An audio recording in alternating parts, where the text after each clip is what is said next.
Are you ready?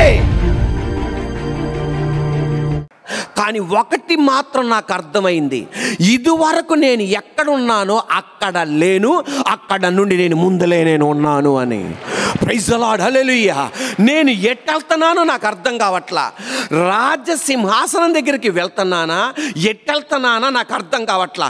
కానీ ఒకటి మాత్రం నాకు తెలుసు, ఇదివరకున్న అడవిలో నేను లేను, ఇదివరకున్న గొర్రెల శాలలో లేను, అక్కడ నుండి నేను ముందడుగు వేశా. ఈరోజు నీ బ్రతుకు కూడా ఎక్కడికి వెళ్తున్నావో నీకు తెలవట్లా. కానీ ఒకటి మాత్రం నీకు అర్థమవుతుంది, ఇదివరకున్న ఉద్యోగంలో నేను లేను, ఇదివరకున్న దీన స్థితిలో నేను లేను, ఇదివరకున్న పరిస్థితిలో లేను, అక్కడ నుండి నేను ముందడుగు వేశా. దానికి అర్థం నా దేవుడు నా త్రోవలన్నీ సరిచేస్తూ ముందుకు తీసుకెళ్తున్నాడు అని. ఆయన కన్నీళ్లకు దేవుడు మౌనంగా ఉన్నాడు. ఇదివరకు ఆయన కన్నీళ్లకు దేవుడు జవాబునిచ్చాడు, కానీ ఇప్పుడు ఆయన కన్నీళ్లకు మౌనంగా ఉన్నాడు. అప్పుడు అర్థం కాల దేవుడు ఆయన కన్నీళ్లకు మౌనంగా ఎందుకున్నాడని. తర్వాత అర్థమైంది, నన్ను ఇంతగా హెచ్చించడానిక నా కన్నీళ్లకు నువ్వు మౌనంగా ఉన్నది అని. మన మందిరములో ఒక యవనస్తురాలు వచ్చేది, డిగ్రీ పూర్తయిపోయింది. నాతో వచ్చి ఏం చెప్పిందంటే, నేను ఆ అబ్బాయినే పెళ్లి చేసుకుంటాను, అబ్బాయినే పెళ్లి చేసుకుంటున్నాను, ఎప్పుడు పడుకున్నా దేవుడు నాకు ఆ అబ్బాయినే చూపెడుతున్నాడు, నువ్వు ప్రసంగం చేస్తున్నప్పుడు కూడా నాకు ప్రేరేపణ కలుగుతుంది ఆ అబ్బాయినే వివాహం చేసుకున్నట్టు. నేను ప్రసంగం చేస్తాను, అదే ప్రేరేపణ కలుగుతుందంట, ఆ అబ్బాయినే వివాహం చేసుకున్నట్టు. నువ్వు భలేదానివి అమ్మ, నాకు చెప్పావు కానీ వేరే పాస్టర్కి చెప్పకో, అందరూ అనుకుంటారు నా పని ఇదే అనుకుంటారు, ఇలాంటివి చెప్పకమ్మా అంటే, కాదన్నయ్య నాకు ప్రేరేపణ కరెక్ట్గా రుజువు అయిపోతుంది. నేను వాక్యం ఒక కోణంలో చెప్తుంటే నువ్వు వేరే కోణంలో తీసుకున్నావు అనుకో, అలాగే ఉంటుందన్నమాట. నేనన్నా నువ్వు అలాగ అనకమ్మా అంటే, కాదు నాకు అబ్బాయినే దేవుడు చూపెడుతున్నాడు అంటాను. అంటే నేనన్నా ఒకవేళ అబ్బాయినే దేవుడు చూపెడితే ప్రార్థన చేసుకో, దేవుడికి కార్యం చేస్తాడు. ఈమె మరలా చెప్తుంది, ఎప్పుడు ప్రార్థన చేసినా అదే చెప్తా ఉంటుంది. నేను అనుకున్న, దేవా నీ చిత్తం అయితే అది జరుగును గాక, నీ చిత్తం కాకపోతే ఆపేసేయి. కానీ కొన్ని సంవత్సరాల తర్వాత, అంటే కొన్ని సంవత్సరాలు అంటే 5-10 సంవత్సరాలు కాదు, 2-3 సంవత్సరాల తర్వాత ఆమె చెప్పింది మాట ఏంటి తెలుసా? అన్నయ్య, ఆ అబ్బాయి నన్ను వివాహం చేసుకోవాలా, వేరే యవనస్తురాలను వివాహం చేసుకున్నాడు. నేనన్నా మరి నువ్వేం చేస్తావన్నా? నేను కూడా దేవుడు మళ్ళా నాతో మాట్లాడాడు అన్నయ్య, నీ ద్వారానే మాట్లాడాడు, దేవుని చిత్తం అది కాదు, దేవుని చిత్తం వేరే అని. అమ్మా నీకు నమస్కారం తెల్లే అనుకున్న మనసులో అనుకున్నా. మళ్ళీ మనం ఏమి చెప్పకూడదు కదా. అలాంటప్పుడు మరలా ఈమె వివాహం చేసుకుంది, ఈమె వివాహం చేసుకొని అలా ముందుకు వెళ్ళిపోతుంది, మన మందిరానికి వస్తుంది, ఆ కుర్రోడు కూడా మందిరానికి వస్తున్నాడు, ఇలా జీవితం ముందుకు వెళ్తుంది. ఆ చెల్లి చెప్తున్న సాక్ష్యం ఏంటి తెలుసా? 2 నెలల తర్వాత నాకు అర్థమైంది, ఆ వ్యక్తికి, నేను ఎవరినైతే వివాహం చేసుకోవాలనుకున్నానో ఆ పురుషునికి ఒక రకమైన జబ్బు ఉంది, ఆ జబ్బుతో ఆయన వేదన పడుతున్నాడని, మరణ పర్యంతం అతను ఆ జబ్బుతోనే బాధపడాలని. అన్నయ్య, నా కన్నీళ్లకు ఆయన మౌనంగా ఉన్నాడే, అప్పుడు నాకు అర్థం కాల, ఇప్పుడు నాకు అర్థమైంది నా కన్నీళ్లకు ఆయన ఎందుకు మౌనంగా ఉన్నాడని. ఎందుకు తెలుసా? నీ కన్నీళ్లకు ఆయన జవాబు ఇవ్వండి. ఆయన చెప్పగలిగిన దమ్ము ఆయన దగ్గర ఉంది, చెప్పగలిగిన కెపాసిటీ ఆయన దగ్గర ఉంది, వివరించగలిగిన కెపాసిటీ ఆయన దగ్గర ఉంది. కానీ అర్థం చేసుకునే బుర్ర నీకు లేదు గనక ఆయన మౌనంగా ఉంటాడు అన్నమాట. ఆయన మౌనంగా ఉంటాడు.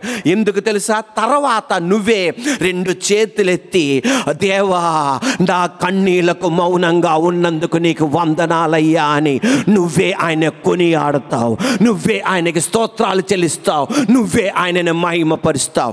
ఈ రోజున నీ కన్నీళ్లకు ఇదివరకు ఆయన మౌనంగా ఉండాలా, కానీ ఈ రోజున ఆయన మౌనంగా ఉంటున్నాడా? నువ్వు భయపడద్దు, ఖచ్చితంగా ఒక రోజు నీకు రాబోతుంది, నా కన్నీళ్లకు నువ్వు మౌనంగా ఉన్నందుకు నీకు వందనాలయ్యా అని. యోసేపు వాళ్ళ అన్నయ్యలు యోసేపుని గుంటలో పడేస్తుంటే భయంకరంగా ఏడ్చాడు. 15 సంవత్సరాలండి, 10th క్లాస్ విద్యార్థి వయసు అండి. అటువంటి యోసేపు వాళ్ళ కాళ్ళు పట్టుకొని ఏడ్చాడు, గట్టిగా ఏడ్చాడు.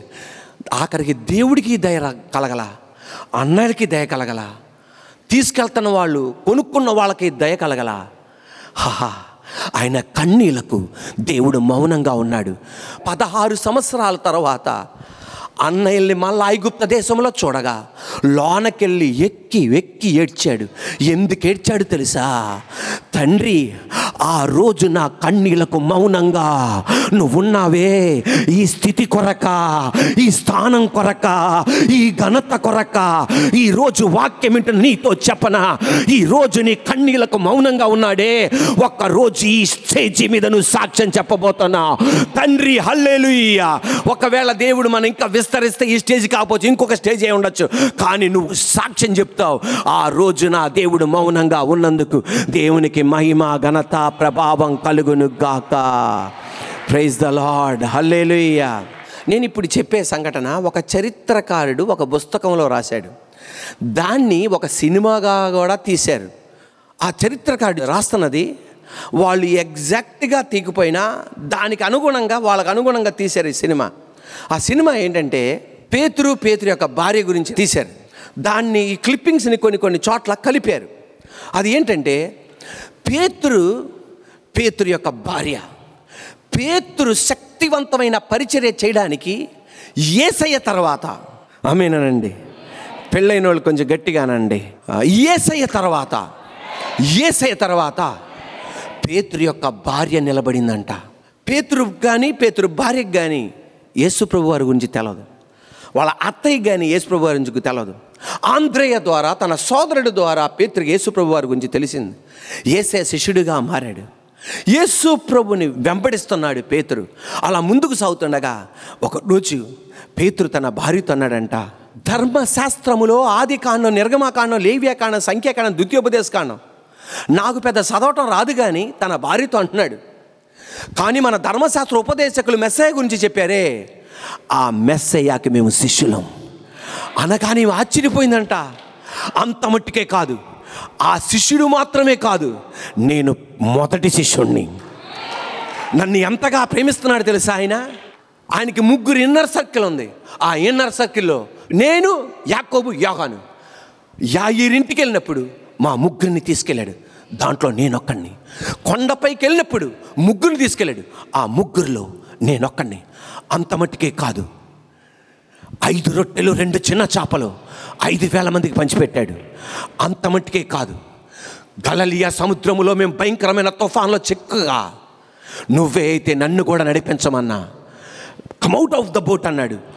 నేను మొట్టమొదటిగా సముద్రం మీద, గలిలయ సముద్రం మీద, నీళ్ళ మీద నడవగలిగా. అంత మట్టుకే కాదు, నేను మునిగిపోతుండగా చెయ్యిచ్చి మళ్ళా నడిపించి పడవలో కూర్చోబెట్టి నన్ను గమ్యానికి తీసుకెళ్ళాడు. ఆయన చేసే మహత్కార్యాలు, పక్షవాయు రోగిని పైకప్పు తీసి కిందకి దించగా ఆయన మాట చెప్పగానే స్వస్థత కలిగింది. ఇటువంటి గురువు గారికి నేను శిష్యుణ్ణి. ఆమె ఆనందించేదంట, ఎంతో సంతోషించేదంట. కానీ ఒక రోజున పేతురు భయముతో చెమటలు పెట్టి అంటుంటే ఈ భార్య అందంట, ఎవరినన్నా హత్య చేశారా ఏంటి అంత భయపడిపోతున్నారు అంటే, హత్య చేసినంత పని చేశా. ఏం పని చేశారు మీరు? అసలు నేను మిమ్మల్ని ఇలాగ అనుకోలేదే, నేను అలాంటి వ్యక్తి అనుకోలేదే. మీ గురించి నాకు ఎంతో మంచి అభిప్రాయం ఉండేది, మీ గురించి ఎంతో గొప్పవి నేను ఆలోచించా. ఒక వ్యక్తిని మీరు హత్య చేశారా?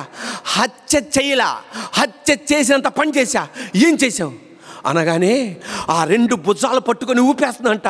ఏం చేసావు, నువ్వేం చేసావు అనగానే ఆ యేసయ్య మమ్మల్ని 3 తీసుకెళ్ళాడు. అనేక చోట తీసుకెళ్ళాడు. మా ముగ్గురిని ఎక్కడ తీసుకెళ్ళాడు తెలుసా?